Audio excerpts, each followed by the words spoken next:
ყველაზე პრესტიჟულ საფეხბურთო ტურნირ FIFA-ს მსოფლიოს ჩემპიონატს უმდიდრესი ისტორია გააჩნია, თუმცა პირველ რიგში უნდა მიმოვიხილოთ ის პერიოდი, თუ რა ხდებოდა სადებიუტო ტურნირამდე. პირველი ოფიციალური საერთაშორისო საფეხბურთო მატჩი 1872 წელს გლაზგოში გაიმართა შოტლანდიასა და ინგლისს შორის, თუმცა იმ დროისთვის ფეხბურთი იშვიათად თამაშდებოდა დიდი ბრიტანეთის საზღვრებს გარეთ.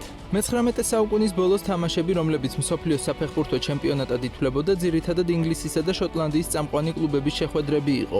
უკვე მე-20 საუკუნეში ფეხბურთმა მთელი მსოფლიოს მასშტაბით მოიპოვა პოპულარობა და სხვადასხვა ქვეყანაში ეროვნულ საფეხბურთო ასოციაციებს საფუძველი ჩაეყარა. პირველი ოფიციალური საერთაშორისო მატჩი ბრიტანეთის კუნძულების გარეთ 1902 წლის ივლისში ურუგვაისა და არგენტინას შორის მონტევიდეოში გაიმართა. FIFA, ანუ საერთაშორისო საფეხბურთო ფედერაცია 1904 წლის 21 მაისს პარიზში დაარსდა. ფეხბურთის მზარდი პოპულარობის პარალელურად ის ასევე გახდა საერთაშორისო ოლიმპიური კომიტეტის მიერ აღიარებული სპორტი და შედგა როგორც ოლიმპიური დისციპლინა 1900 და 1904 წლების ზაფხულის ოლიმპიურ თამაშებზე, ასევე 1906 წლის ინტერკალირებულ თამაშებზეც. 1908 წლის ზაფხულის ოლიმპიადაზე კი უკვე ოფიციალურად FIFA-ს ზედამხედველობით ჩატარდა. ეს ოლიმპიადა ინგლისის საფეხბურთო ასოციაციამ მოაწყო და მხოლოდ მოყვარულ მოთამაშეებს ეძღვნებოდა. მას თავიდან ეჭვის თვალით უყურებდნენ როგორც შოუს და არა როგორც ნამდვილ სპორტულ შეჯიბრებას. ინგლისის ეროვნული მოყვარულთა გუნდი ამ ტურნირს 1908 და 1912 წლებში გამარჯვებით დაეუფლა. იმავე პერიოდში, რადგან ოლიმპიურ ტურნირში მხოლოდ მოყვარულები მონაწილეობდნენ, დაიწყო პროფესიონალთა გუნდების მიერ გამართული შეჯიბრებების გაჩენაც. ერთ-ერთი პირველი იყო 1908 წელს ტურინში ჩატარებული ტორნეო ინტერნაციონალე სტამპა სპორტივა, ხოლო 1909 წელს სერ თომას ლიპტონმა მოაწყო სერ თომას ლიპტონ ტროფი, ასევე ტურინში.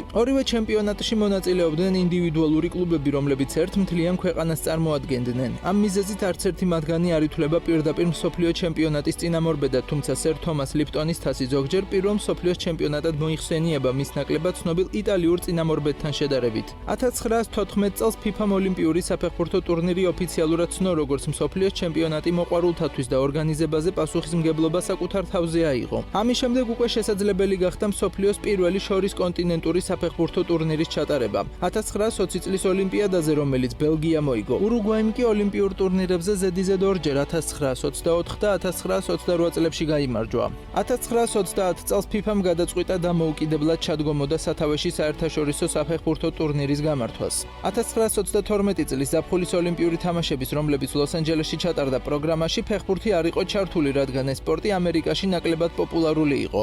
ამასთან FIFA და ოლიმპიური კომიტეტი ვერ თანხმდებოდნენ მოყვარული ფეხბურთელების სტატუსზე, რის გამოც ფეხბურთი ოლიმპიური თამაშებიდან ამოიღეს. ამ ვითარებამ FIFA-ს პრეზიდენტი ჟიულ რიმე უბიძგა ჩაეტარებინა პირველი მსოფლიოს ჩემპიონატი. იმ დროისთვის ურუგვაი კი ორჯერ იყო ოფიციალურად მსოფლიოს ჩემპიონი, ანუ ოლიმპიური ოქროს მფლობელი და 1930 წელს ქვეყნის დამოუკიდებლობის 100-წლოვანი იუბილესაც აღნიშნავდა. სწორედ ამ ფაქტორებიდან გამომდინარე FIFA-მ ტურნირის მასპინძლად ურუგვაი დაასახელა.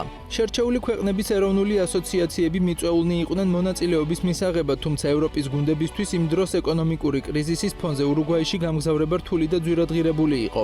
ევროპის არც ერთ ქვეყანას არ დაუდასტურებია მონაწილეობა ტურნირის დაწყებამდე სულ რაღაც 2 თვით ადრე. საბოლოოდ ჟიულ რიმემ მოახერხა ბელგიის, საფრანგეთის, რუმინეთის, უნგრეთისა და იუგოსლავიის გუნდების გადარწმუნება და ურუგვაიში გამგზავრება. ჯამში ტურნირში 13 ქვეყნის ნაკრები მონაწილეობდა, 7 სამხრეთ ამერიკიდან, 4 ევროპიდან და 2 ჩრდილოეთ ამერიკიდან. ფინალში ურუგვაიმ არგენტინა 4-2 დაამარცხა მონტევიდეოში 93,000 მაყურებლის წინაშე და გახდა პირველი ქვეყანა, რომელმაც მსოფლიოს ჩემპიონატი მოიგო. 2030 წელს მუნდიალს ესპანეთთან, მაროკოსა და პორტუგალიასთან ერთად სიმბოლურად თითო თამაშს ურუგვაი და არგენტინაც უმასპინძლებენ, როგორც ადგილი, სადაც მსოფლიოს უდიდესმა სპორტულმა ფორუმმა ფეხი აიდგა. საუკუნოვან ისტორიაში უამრავი წესი შეიცვალა, ციფრული გამოსახულება შავ-თეთრიდან გაფერად და თანამედროვე ტექნოლოგიები დაინერგა და თამაში უფრო სამართლიანის გახდა. თუმცა კი ის მუხტი, რაც მსოფლიოს ჩემპიონატს თავიდანვე ახლდა, არ შეცვლილა და გულშემატკივრები ყოველთვის მოუთმენლად ველით იმ 4 წლიანი პაუზის დასრულებას, რომელიც ტურნირიდან ტურნირამდე მოლოდინის რეჟიმს მოსდევს.